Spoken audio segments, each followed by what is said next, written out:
शाम के weekly current bulletin में आपका स्वागत है। मेरा नाम है दीपाली शर्मा। अगले आधे घंटे में आपके पास होंगी देश और दुनिया की बड़ी खबरें जो किसी भी कॉम्पिटिटिव एग्जाम के लिए काफी इंपॉर्टेंट साबित हो सकती है। बुलेटिन की शुरुआत करते हैं सुर्खियों से। पीएम मोदी ने भारत के पहले 5G टेस्ट बैंड का किया अनावरण। अब 5G टेस्टिंग के लिए भारत होगा आत्मनिर्भर। केंद्रीय मंत्रिमंडल ने जैव ईंधन पर राष्ट्रीय नीति 2018 में संशोधन को दी मंजूरी। जैव ईंधन के उत्पादन हेतु अधिक फीडस्टॉक की मिलेगी अनुमति। यूक्रेन पे हमले से ना डरने वाले फिनलैंड स्वीडन जुड़ेंगे नाटो से। क्या पुतिन की गलत स्ट्रैटेजी से खतरे में पड़ गया है रूस? भारत में असमानता की स्थिति रिपोर्ट की गई जारी। सामने आए चौंका देने वाले आंकड़े। हाल ही में प्रधानमंत्री ने देश के पहले 5G टेस्ट बैंड का उद्घाटन किया। यह स्टार्टअप और उद्योग जगत के लोगों को अपने उत्पादों का स्थानीय स्तर पर परीक्षण करने की अनुमति देगा, जिससे विदेशी सुविधाओं पर निर्भरता कम होगी। आपको बता दें, यह आधुनिक दूरसंचार प्रौद्योगिकियों के क्षेत्र में आत्मनिर्भरता हेतु महत्वपूर्ण कदम है। 5G टेस्ट बैंड को लगभग 220 करोड़ रुपए की लागत से तैयार किया गया है। 5G टेस्ट बैंड की कमी के चलते स्टार्टअप और अन्य उद्योग जगत के लोगों को 5G नेटवर्क की स्थापना और अपने उत्पादों का परीक्षण और सत्यापन के लिए विदेशी निर्भरता पर मजबूर होना पड़ता था। भारत का 5G मानक 5GI के रूप में बनाया गया है, जो देश के गांवों में 5G तकनीक लाने में बड़ी भूमिका निभाएगा। 5G1 मूल रूप से मेड इन इंडिया 5G मानक है, जिसे IIT हैदराबाद और मद्रास के सहयोग से बनाया गया है। तो चलिए जानते हैं कि आखिर क्या है 5G टेस्ट बैंड। 5G पांचवी पीढ़ी का मोबाइल नेटवर्क है। यह 1G, 2G, 3G और 4G नेटवर्क के बाद एक नया वैश्विक वायरलेस मानक है। यह एक ऐसी प्रणाली को सक्षम बनाता है जिसमें मशीनें, वस्तुओं और उपकरणों को परस्पर नेटवर्क के माध्यम से जोड़कर इसका संचालन और इसके मध्य समन्वय स्थापित किया जा सकता है। 5G के हाई बैंड स्पेक्ट्रम में इंटरनेट की गति का परीक्षण 20 गीगाबाइट प्रति सेकंड दर्ज किया गया है, जबकि ज्यादातर मामलों में 4G में अधिकतम इंटरनेट डेटा गति अभी तक सिर्फ 1 गीगाबाइट प्रति सेकंड ही दर्ज की गई है। भारत में सेटकॉम इंडस्ट्री एसोसिएशन इंडिया यानी SIA ने 5G स्पेक्ट्रम नीलामी में मिलीमीटर वेव बैंड को शामिल करने की सरकार की योजना पर चिंता व्यक्त की है। आपको बता दें, 5G नेटवर्क से देश के शासन में सकारात्मक बदलाव, जीवन में सुगमता और व्यापार सुगमता को बढ़ावा मिलेगा। इससे कृषि, स्वास्थ्य, शिक्षा, बुनियादी ढांचे और लॉजिस्टिक्स जैसे क्षेत्र में विकास को भी बढ़ावा मिलेगा। साथ ही इससे सुविधाएं भी बढ़ेंगी और रोजगार के कई अवसर पैदा होंगे। देश में 5G नेटवर्क को लाना एक अच्छी पहल है, लेकिन भारत में 5G रोल आउट के लिए कुछ चुनौतियां भी हैं, जैसे कम फाइबराइजेशन फुटप्रिंट। पूरे भारत में फाइबर कनेक्टिविटी को अपग्रेड करने की आवश्यकता है, जो वर्तमान में भारत के केवल 30% दूरसंचार टावरों को जोड़ता है। 5G को कुशलता पूर्वक लॉन्च करने के लिए इस संख्या को दोगुना करना होगा। मेक इन इंडिया हार्डवेयर चुनौती। कुछ विदेशी दूरसंचार OEMs पर प्रतिबंध, जिस पर अधिकांश 5G प्रौद्योगिकी विकास निर्भर करता है, अपने आप में एक बाधा प्रस्तुत करता है। उच्च स्पेक्ट्रम मूल्य निर्धारण। भारत का 5G स्पेक्ट्रम मूल्य वैश्विक औसत से कई गुना महंगा है। यह भारत के नकदी संकट से जूझ रही दूरसंचार कंपनियों के लिए नुकसानदायक होगा। इष्टतम 5G प्रौद्योगिकी मानक का चलन। 5G प्रौद्योगिकी कार्यान्वयन में तेजी लाना हेतु घरेलू 5GI मानक और वैश्विक 3GPP मानक के बीच संघर्ष को समाप्त करने की आवश्यकता है। हालांकि 5GI के स्पष्ट लाभ हैं, लेकिन यह टेलीकॉम के लिए 5G लॉन्च लागत और इंटरऑपरेबिलिटी मुद्दों को भी बढ़ाता है। भारत में 5G के सपने को साकार करने के लिए अपने स्थानीय 5G हार्डवेयर निर्माण को अभूतपूर्व दर से प्रोत्साहित करने और बढ़ावा देने की आवश्यकता है। इस स्पेक्ट्रम के मूल निर्धारण के युक्तिकरण की आवश्यकता है, ताकि सरकार भारत में 5G के कार्यान्वयन योजनाओं को बाधित किए बिना नीलामी से पर्याप्त राजस्व उत्पन्न कर सके। 5G को विभिन्न बैंड स्पेक्ट्रम और निम्न बैंड स्पेक्ट्रम पर तैनात किया जा सकता है। यह सीमा बहुत लंबी है और ग्रामीण क्षेत्र के लिए भी सहायक हो सकती है। प्रधानमंत्री नरेंद्र मोदी की अध्यक्षता में हुई कैबिनेट की बैठक में बायोफ्यूल यानी जैव ईंधन पर राष्ट्रीय नीति 2018 को मंजूरी मिली है। इसके तहत एथेनॉल का उत्पादन बढ़ेगा। उत्पादन बढ़ने के लिए कई और फसलों का इस्तेमाल करने की इजाजत दी गई है। पेट्रोल डीजल में एथेनॉल की ब्लेंडिंग 20% करने का लक्ष्य अब 2030 की बजाय 2025-26 किया गया है। राष्ट्रीय जैव ईंधन नीति, जिसे पेट्रोलियम और नेचुरल गैस मंत्रालय द्वारा 2009 में लागू किया गया था, उसके स्थान पर बायोफ्यूल पर राष्ट्रीय नीति 2018 को पेट्रोलियम एवं प्राकृतिक गैस मंत्रालय ने 4 जून 2018 को अधिसूचित किया था। ऐसे में चलिए जानते हैं कि 2025-26 तक कितने एथेनॉल ब्लेंडिंग का है लक्ष्य। बायोफ्यूल पॉलिसी के लिए क्या है स्वीकृति मुख्य संशोधन? क्या है एथेनॉल? एथेनॉल मिलने से है क्या फायदे? क्या है जैव ईंधन पर राष्ट्रीय नीति 2018? सरकार ने अगले 2 साल में पेट्रोल में 20% एथेनॉल ब्लेंडिंग यानी सम्मिश्रण का लक्ष्य रखा है। इससे देश को महंगे तेल आयात पर निर्भरता कम करने में मदद मिलेगी। इससे पहले सरकार ने 2030 तक इसे हासिल करने का लक्ष्य रखा था, जिसे अब 2025-26 कर दिया है। तेल कंपनियां भारत मानक ब्यूरो के मानकों के अनुरूप 20% एथेनॉल के मिश्रण वाला पेट्रोल बेचेगी।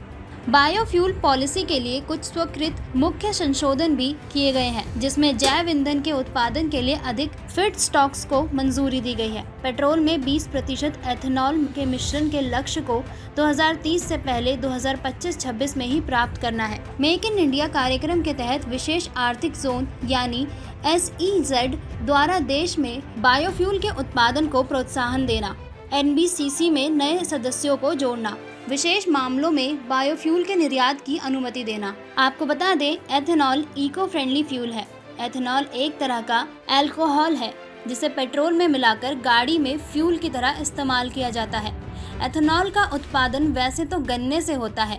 एथेनॉल ब्लेंडिंग वाले पेट्रोल से आम आदमी को भी बड़ा फायदा होगा। पेट्रोल में एथेनॉल मिलाने से पेट्रोल के उपयोग से होने वाले प्रदूषण को कम करने में भी मदद मिलेगी।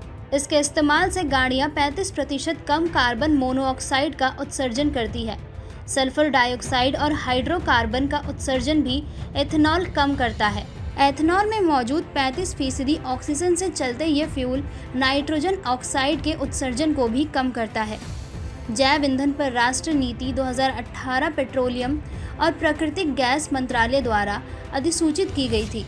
नीति को 2009 में नवीन और नवीनकरणीय ऊर्जा मंत्रालय के माध्यम से प्रख्यापित जैव ईंधन पर राष्ट्रीय नीति के अधिक्रमण में अधिसूचित किया गया था। इस नीति में गन्ने का रस, शुगर वाली वस्तुएं जैसे चुकंदर, स्वीट सोरगम, स्टार्च वाली वस्तुएं जैसे कॉर्न, कसावा, मनुष्य के उपयोग के लिए अनुपयुक्त बेकार अनाज जैसे गेहूं, टूटा चावल, सड़े हुए आलू के इस्तेमाल की अनुमति देकर इथेनॉल उत्पादन के लिए कच्चे माल के दायरे को विस्तृत करने का प्रयास किया गया है। यह नीति राष्ट्रीय जैव ईंधन समन्वय समिति के अनुमोदन से पेट्रोल के साथ सम्मिश्रण के लिए एथेनॉल के उत्पादन हेतु अधिशेष खाद्यान्न के उपयोग की अनुमति देती है।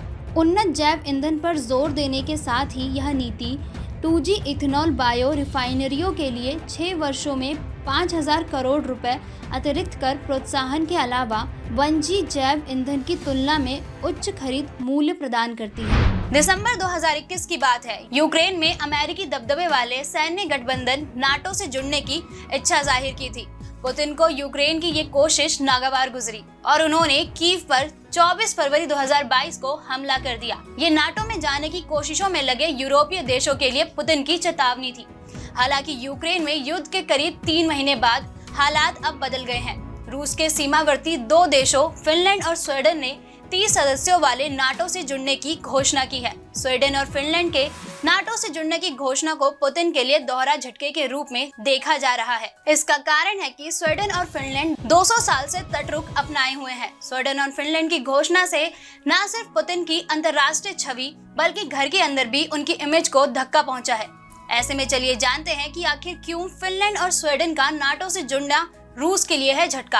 आखिर क्यों कई साल तटस्थ रहने के बाद स्वीडन और फिनलैंड जा रहे हैं नाटो के पाले में। रूस की तुलना में कितने हैं फिनलैंड और स्वीडन की सैन्य ताकत। यूक्रेन को नाटो में जाने से रोकने के लिए ही रूस ने उस पर हमला किया था। वहीं अब रूस का यही हमला 2 और देशों स्वीडन और फिनलैंड के नाटो से जुड़ने की वजह बनता नजर आ रहा है। एक्सपर्ट्स का मानना है कि ये नाटो को रोकने की कोशिशों में जुटे रूसी राष्ट्रपति पुतिन के लिए दोहरा झटका है। पहला झटका उन्हें अंतर्राष्ट्रीय फ्रंट पर लगा है। दरअसल यूक्रेन पर हमले के बावजूद रूस नाटो से जुड़ने के इच्छुक अन्य देशों को ऐसा करने से रोकने में नाकाम होता नजर आ रहा है। यानी किसी देश को नाटो से जुड़ने से रोकने के लिए उसके खिलाफ रूस की आक्रामक रणनीति कारगर होती नहीं नजर आ रही। उल्टे हाल के वर्षों में रूस की बढ़ती आक्रामकता को ही फिनलैंड और स्वीडन जैसे लंबे समय से तटस्थ रहे देशों के नाटो के पाले में जाने की सबसे प्रमुख वजह माना जा रहा है। दरअसल यूक्रेन पर पुतिन की सैन्य कार्रवाई के बाद स्वीडन फिनलैंड अपनी सुरक्षा को लेकर चिंतित है और उनके नाटो से जुड़ने की सबसे प्रमुख वजह यही मानी जा रही है। वहीं कुछ जानकारों का मानना है कि फिनलैंड और स्वीडन के मन में रूस को लेकर डर, संदेह और अविश्वास है। दरअसल ये दोनों देश रूस के यूक्रेन पर हमले और उससे पहले ही रूस द्वारा नाटो में शामिल होने पर फिनलैंड स्वीडन को गंभीर परिणाम भुगतने की चेतावनी देने से डरते हुए हैं। वहीं इसकी ऐतिहासिक वजह भी है। अतीत में रूस फिनलैंड का बहुत बड़ा हिस्सा हड़प चुका है। फिनलैंड स्वीडन के नाटो से जुड़ने की घोषणा से पुतिन को दूसरा झटका घरेलू फ्रंट पर भी लगा है। पुतिन यूक्रेन पर हमले को रूस के आसपास के इलाकों में नाटो के विस्तार को रोकने की कोशिशों के तौर पर प्रचारित करते रहे हैं। अब दो और देशों के नाटो की ओर कदम बढ़ाने से पुतिन के लिए अब घर में भी यूक्रेन के खिलाफ सैन्य कार्रवाई को उचित ठहरा पाना मुश्किल होगा। वहीं फिनलैंड स्वीडन के आने से नाटो का सैन्य रूप से भी घेरा रूस के आसपास और मजबूत होगा। कुल मिलाकर अगर फिनलैंड और स्वीडन नाटो से जुड़ते हैं तो ये पुतिन के लिए अच्छा कतई नहीं होगा। आपको बता दें, सोवियत संघ को रोकने के लिए 1949 में जब नाटो बना तो उसके 12 सदस्य थे, लेकिन 1991 में सोवियत संघ के पतन के बाद नाटो ने रूस के आसपास यानी पूर्वी यूरोप में काफ़ी तेज़ी से अपना विस्तार किया और 1997 के बाद से ही इससे 14 और देश जुड़े हैं। इससे 1991 में 16 से इसके सदस्य देशों की संख्या बढ़ाकर अब 30 हो चुकी है। इनमें से 11 पूर्वी यूरोप के ऐसे देश हैं जो कभी मॉस्को के सैटेलाइट स्टेट हुआ करते थे और साथ ही 3 सोवियत संघ का हिस्सा रहे देश एस्टोनिया, लातविया और लिथुआनिया भी नाटो से जुड़ चुके हैं। रूस हमेशा से नाटो को अपने लिए खतरा मानता रहा है। रूस की 1300 किलोमीटर लंबी सीमा फिनलैंड से मिलती है, इसलिए रूस फिनलैंड के नाटो में जाने का विरोध करता है क्योंकि वह नहीं चाहता कि नाटो उसके और करीब आए। फिलहाल नाटो के सदस्य देशों Norway, Poland, Estonia, Latvia, Lithuania की रूस के साथ करीब 1200 किलोमीटर लंबी सीमा है। अगर फिनलैंड भी नाटो में आ जाता है तो यह बढ़कर 2 गुनी हो जाएगी। 1814 के बाद से स्वीडन ने किसी युद्ध में हिस्सा नहीं लिया, न ही वह कभी किसी सैन्य गठबंधन में शामिल रहा है। दोनों देशों ने 1995 में यूरोपीय यूनियन यानी EU की सदस्यता ली। हालांकि इसके बाद भी दोनों देशों में बहुसंख्यक राय नाटो सदस्यता के खिलाफ थी, लेकिन यह स्थिति इस साल जनवरी के बाद बदलने लगी।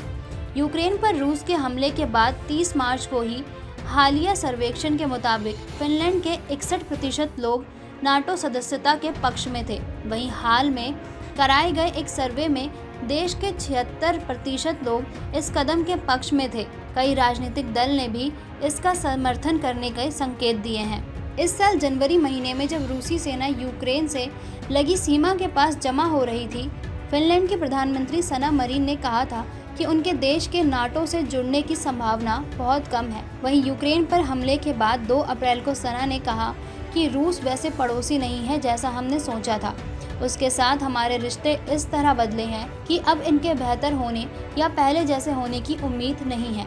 स्वीडन फिनलैंड के जुड़ने से कैसे बढ़ेगी रूस के आसपास नाटो की ताकत? स्वीडन और फिनलैंड के जुड़ने से रूस के आसपास नाटो की ताकत और बढ़ेगी। उदाहरण के लिए फिनलैंड के पास यूरोप की सबसे ताकतवर वायुसेनाओं में से एक मौजूद है। फिनलैंड के पास AF-18 सुपरसोनिक फाइटर प्लेन है। साथ ही वह अमेरिका से F-35 फाइटर प्लेन भी खरीदने जा रहा है। वहीं स्वीडन के पास ग्रिपेन फाइटर प्लेन है, जिसके बारे में स्वीडन ने दावा किया है कि वह रूसी सुखोई फाइटर प्लेन को मात देते हुए उन्हें मार गिराने में सक्षम है। वहीं जमीनी फौज के मामले में भी फिनलैंड के पास यूरोप की सबसे ज्यादा ताकतवर आर्टिलरी फोर्सेस है।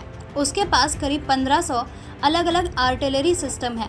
साथ ही फिनलैंड के पास करीब 9 लाख की रिजर्व फोर्स है। दिसंबर 2021 में हुए एक पोल में करीब 90% फिनलैंड के पुरुषों और 84% महिलाओं ने कहा था कि वे अपनी क्षमता के अनुसार अपने देश की रक्षा के लिए तैयार हैं। रिपोर्ट्स के मुताबिक बर्फ में और आर्कटिक इलाकों में लड़ाई के मामले में फिनलैंड की सेना का जवाब नहीं है। वहीं स्वीडन ने नेवल वॉर गेम में अपनी क्षमता साबित की है। स्वीडन के पास HSMS गॉटलैंड नामक सबमरीन है जो डिस्ट्रॉयर और न्यूक्लियर अटैक सबमरीन को चकमा देने में सक्षम है। जानकारों का मानना है कि रूस के साथ हजारों किलोमीटर लंबी सीमा साझा करने वाले फिनलैंड के जुड़ने से नाटो को अतिरिक्त खुफिया जानकारी मिल सकती है जो कि युद्ध की स्थिति में महत्वपूर्ण साबित हो सकती है। एक्सपर्ट्स का मानना है कि नाटो के पास अपनी एक्टिव खुफिया क्षमता नहीं है, वह इसके लिए अपने सहयोगी देशों पर निर्भर है। ऐसे में फिनलैंड इस मामले में एक बड़ी भूमिका निभा सकता है क्योंकि वह रूस का सीमावर्ती देश है और नाटो के किसी और सहयोगी की तुलना में रूस से ज्यादा परिचित है।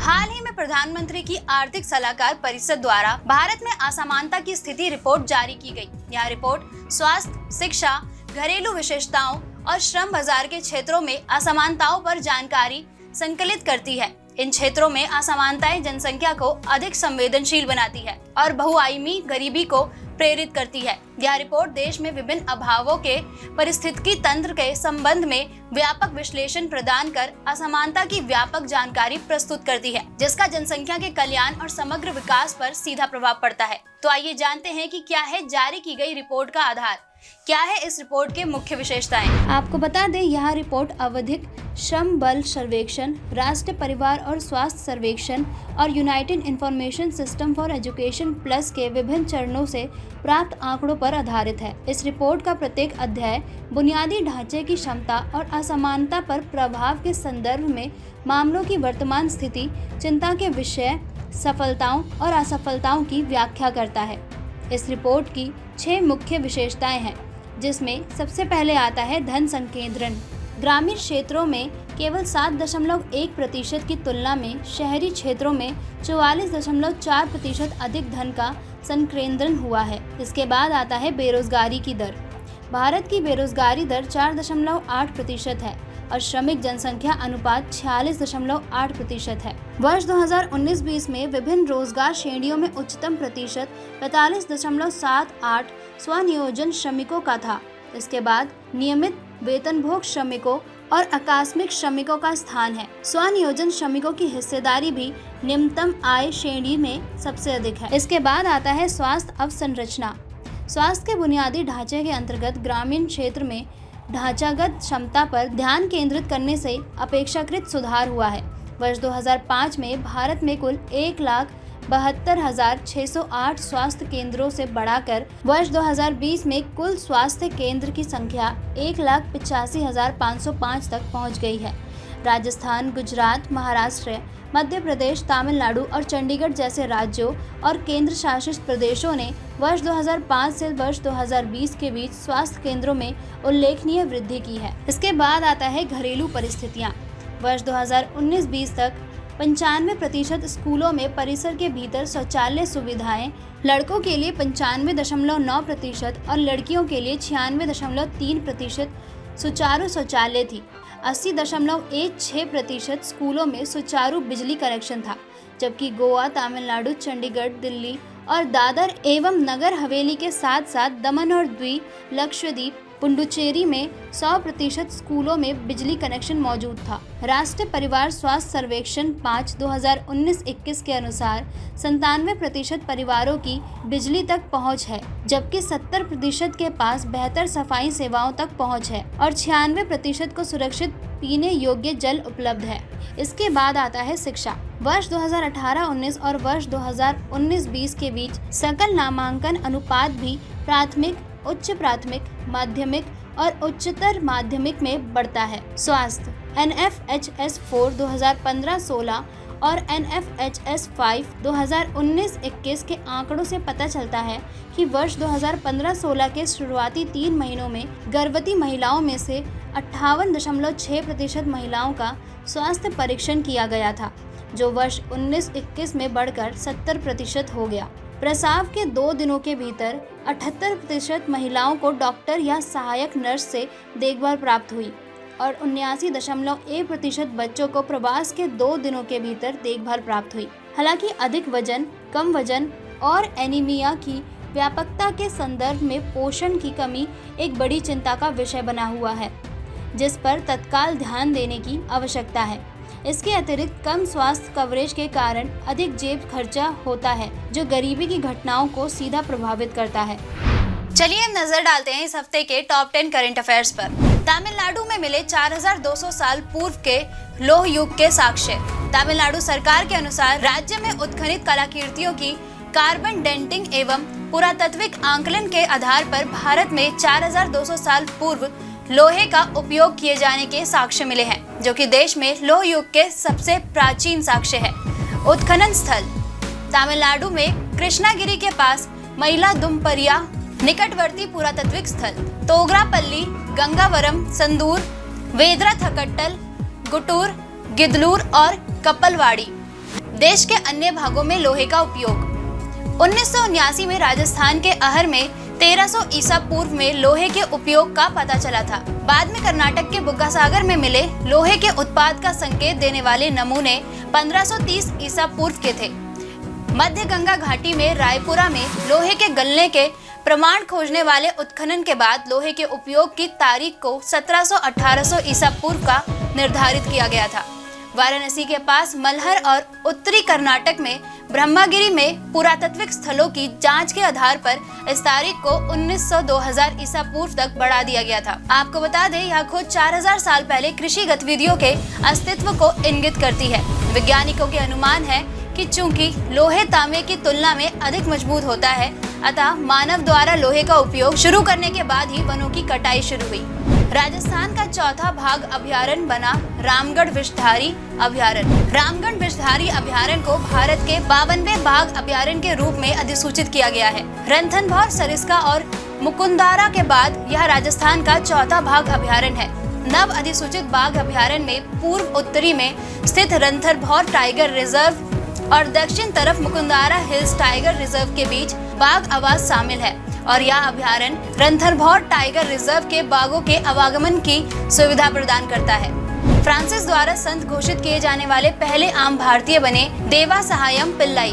2004 में वेंटिक द्वारा बेटिफिकेशन की प्रक्रिया के लिए देवा सहायम के नाम की सिफारिश की गई थी। इस प्रक्रिया के पूरे होने के साथ देवा सहायम पिल्लाई वेंटिक में एक प्रभावशाली विमोचन समारोह के दौरान पोप फ्रांसिस्को द्वारा संत घोषित किए जाने वाले पहले भारतीय आम आदमी बन गए हैं।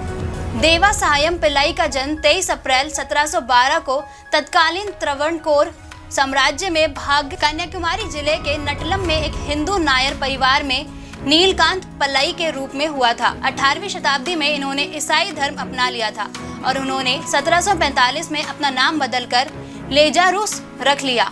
कहा जाता है कि देवा सहायम को ईसाई धर्म अपनाने का फैसला करने के बाद कठोर उत्पीड़ना और कारावास झेलना पड़ा और अंततः 1752 में उनकी हत्या कर दी गई। आपको बता दें, मलयालम में लाजर या देवा सहायम का अनुवाद भगवान मेरे सहायक है। क्या है Luna cryptocurrency? Luna cryptocurrency algorithm संबंधी स्टेबल कॉइन टेयर की सिस्टर क्रिप्टोकरेंसी है। स्टेबल कॉइन एक प्रकार की क्रिप्टोकरेंसी है जो आमतौर पर सरकार द्वारा समर्थित मुद्रा, अमेरिकी डॉलर या सोने या चांदी जैसी वस्तुओं के मूल में विशिष्ट रूप से जुड़ी होती है। थीटर और यूएसडी कॉइन दो प्रमुख स्टेबल कॉइन है। आपको बता दें, लूना क्रिप्टोकरेंसी के मूल्य में होने वाली अचानक गिरावट से इसे लगभग बेकार बना दिया है। इसके बाद से क्रिप्टोकरेंसी बाजार सदमे में है। विशेषज्ञों ने इसे क्रिप्टो बाजार आपदा की तुलना 2008 के वित्तीय संकट से की है। राष्ट्रीय साइबर फोरेंसिक प्रयोगशाला का उद्घाटन हैदराबाद में केंद्रीय फोरेंसिक विज्ञान प्रयोगशाला की परिसर में किया गया है। NCFL का उद्देश्य देश में साइबर अपराध के मामले में समाधान में तेजी लाना है। कांस इंटरनेशनल फिल्म फेस्टिवल।